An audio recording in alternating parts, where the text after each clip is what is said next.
It's often been said that if you were to pop a pin anywhere on a map of Coltshire, you would more than likely end up in a farmer's field. One of these is the farm known as Abbott's Fields. It has often been an aspiration of them to open up a small farm shop, as well as a visitor centre for the local community to come and enjoy the surroundings. Following a rather shady gamble in the pub one evening, they also have recently come into possession of a herd of alpaca. All of this and much more has combined in their desire to get things underway, and that is where we come in. We are going to design them up a new visitor centre and farm shop. We're going to utilise this lovely countryside alongside the canal to deliver a moderately small area where visitors from Coltshire and beyond can come and experience the farm and hopefully buy some very expensive produce. In today's episodes, we're going to set up the foundation of the farm centre by building our farm shop and visitor entrance. We're also going to get ourselves a little alpaca meadow going, full of butterflies, wildflowers, and those fluffy little mini llamas. Before that, however, obviously I'm going to ask you to click the like button and pop an emoji down in the comments below. However, this time, I'm going to let you choose what you want to put down there. I want you to tell me what is your most anticipated animal from this pack in emoji form in the comments below, or for the sake of engagement.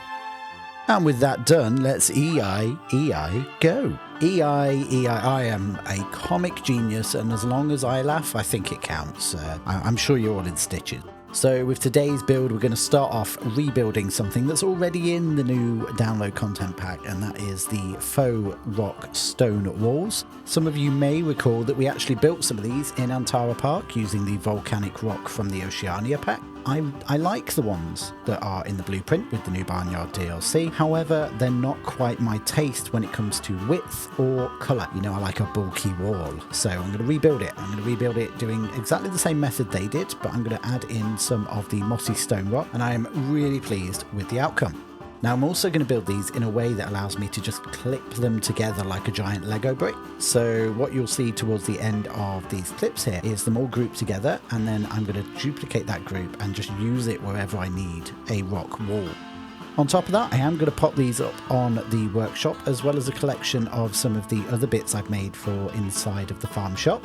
So keep an eye out in the description for that. And that way, any of you crazy people who actually like what I build can use it in your own builds. Now let's take a quick moment just to run through what a mini zoo series on my channel is. Much like with the Eurasia download content pack, we're going to build a small zoo, or in this case a farm, for a showcasing off of the animals. However, this time I want to go a little bit above and beyond with the detailing, more in line with, say, Wildland Zoo level of detailing. So we're going to try and get these all done in roughly about 3 episodes, but we'll see how far we get and how long it takes us. And at the end of it, I'm going to pop it up on the workshop so that you can all jump on in and have a look at yourself, all the different sights and sounds of the English countryside. Now with those walls built, we're going to move on to building our front entrance. So we'll start with a car park by placing down a load of gravel paths, and then just using these walls to make the surrounding walls as well as little dividers in the middle.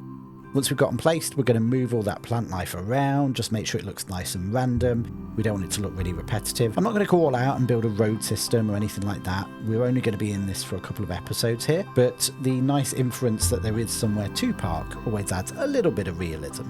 Now for the building itself, we're going to go along the lines of building in a framework, and that means that we're going to build it from the ground up as though you were going to build it in a simulator, or dare I say in real life. What that consists of is starting off with a nice concrete base, and then we're going to build the inner walls, the outer walls, the roofs, all the support structure. And the idea is that as we build it, looking at each piece and going, right, okay, that's there. How is it being held up? What is supporting it? And if this was real, would it fall down? We're also going to mix an old building and a newer building. The idea here being that we've taken an old barn, extended it, and then added a relatively new building. And a lot of newer buildings tend to go down that route of being really eco and really energy efficient and using natural materials. So we're going to have that nice mix of old building, new wood, and feeling really natural. And I believe the term that was used by a few people on Discord was, it looks like a garden centre, which I'm taking that as a badge of honour, because that's kind of what I was going for.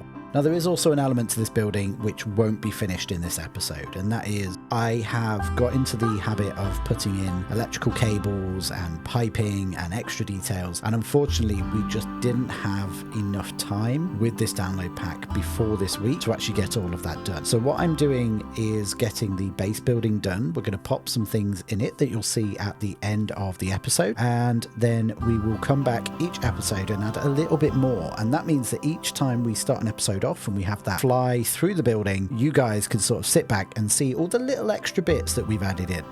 Now, in getting this map ready for recording here, there was two things that I found that I've never really used before that I absolutely love now. One of those is the cladding from the conservation pack. We're using that quite extensively on this building here, both for the front windows as well as cladding the entire building in a shiplap texture made using those slats. The different levels of flexicolor and the different sort of alternating darker wood, more warmer wood works really, really well, and I'm going to have to build a more permanent building in wildlands using this method. But additionally, on top of the cladding was the creosote bush, notified to me by the wonderful Blob of Gunter's Gaming Discord, who showed me how good a creosote bush could look as a hedgerow. And a lot of the cinematic shots that you see will be very much down to the addition of this wonderful plant that's almost, in my book, even better than the one that we've got with the Barnyard Download Content Pack.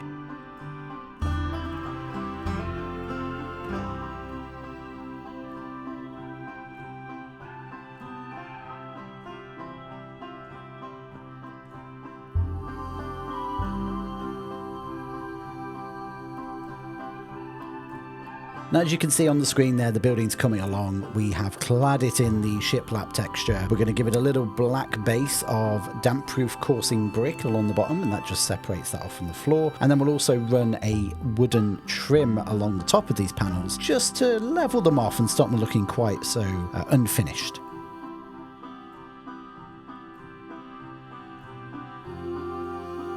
Now, we're only going to do this on the newer part of the building. On the other side, the old barn will be made up of the rustic stone and will stay as is. Now, another thing that I found that I absolutely love the effect of in this build has been putting in door frames, and we've done that on all of the doors and the windows just by taking the conservation wooden piece, stretching it out, moving it along, and just building a little framework before we put in doors and windows. And what we're going to do on the front of the building here is actually build some bifold doors. Now, this was the first time that I had ever actually tried this, and it's turned out so well. I really like how it feels, I really like how it looks. They are very easy to maneuver around. You can sort of rotate them in and out and make different shapes and have different areas of the doors open. And again, I'm going to pop these in a blueprint onto a collection for this part, just for people that may want to use a similar idea on pretty much any building this would work on.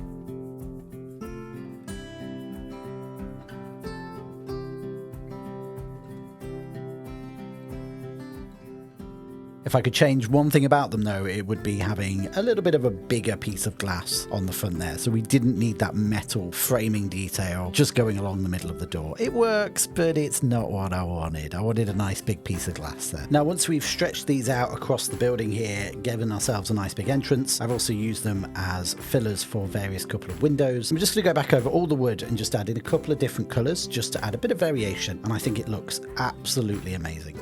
Off camera, I made some fridges, freezers and food counters for the inside of our food market hall, and later on in the video we will return and edit these to make some counters. Now, moving on to the paddock, we're going to shift some of our vegetation out of the way, and once we've got a nice clear area, we're going to start by placing down a walkthrough exhibit for the butterflies. Now, the idea here is we're going to have a wonderful flowery meadow, we're going to have butterflies flying all around it, and then the alpacas will be brought in, and I'm sure in about a month's time that meadow will be absolutely destroyed. However, for now, at least in the time period that the episode is set in, it's going to be a wonderfully lush meadow just waiting for the alpacas to chew it up.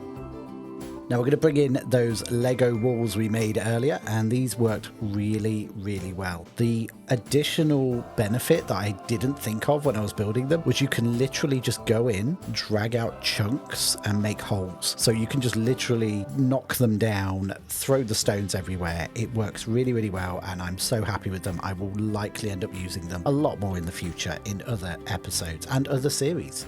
Now we can't surround the whole thing with one wall. Well, we could, but it won't look as good. So we're going to fill some intentional holes in with some fencing. And we built this on the live stream when we were creating the map.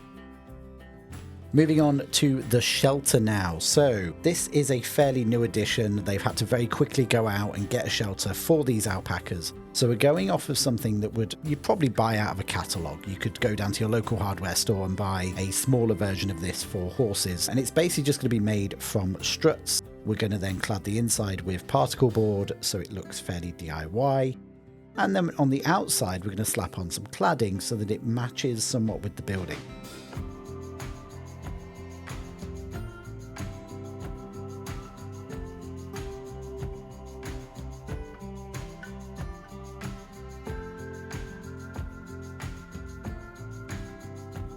This is probably going to be the only newish building in the entire habitat system that we make for this park. It's just more there as a little shelter area for the alpacas until they get something more solid further down the line. And naturally, we've got to add a bit of a gutter and a little water butt to collect all of that rainwater for them.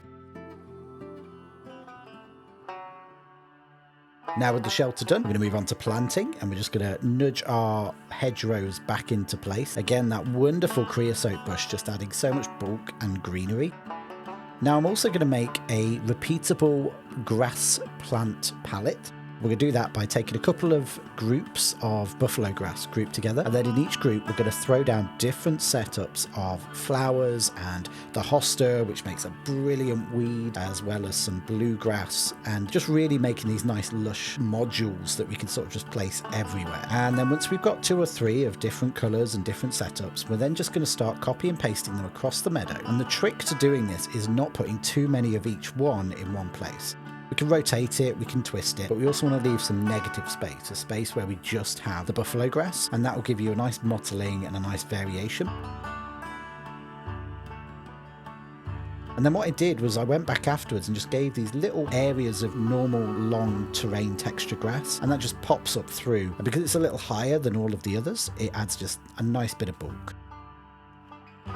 Finally, to decorate up the surrounding walls and surrounding fences, we're going to use a mixture of nettles and foxglove, just to add little points of interest, and it'll also help us cover over some of the gaps that are left where the walls and the fences meet. Don't forget to keep raising them a little bit higher than the walls so they can be seen on the other side. Now to tidy up the pathway, I went back, re-enabled the curb so we could see where it went. And then all we're going to do is we're just going to nudge some of this plant life out of the way and then give it a little bit of a dirt texture. And as you can see from above, it just means that you've got this nice trodden path that leads to the shelter.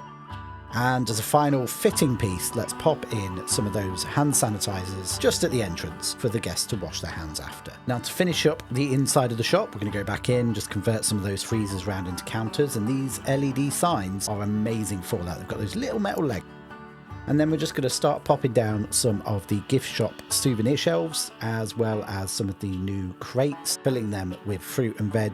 Again, these stands that they're in, I'll pop into the collection on the workshop. Now, the shop itself is very much a work in progress. We will be adding to this as we go. And again, I'd love for your input down below as to various items that you would normally find in these farm shops that you think we're missing.